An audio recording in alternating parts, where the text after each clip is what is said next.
Welcome boys and girls, how to change your YouTube channel category. So if you go to Social Blade and you check out your channel type, which says right here, you can see that maybe you don't have the correct channel type associated with your channel. So how can we change this? So all we have to do is go to the YouTube Studio from the right hand corner, click on it, YouTube Studio. Then we want to select the settings option right here at the bottom left corner.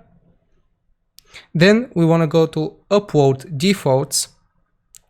Then we have to go to advanced settings, and here you can change your uploads default settings. So for example, if mine is technology, science and technology, click save, and then Social Blade will take your last 10 videos type and show it right here. So if your last 10 videos are technology, it will show your channel type as technology. This helps advertisers give you the correct ads and so on and so forth. It helps for the YouTube algorithm.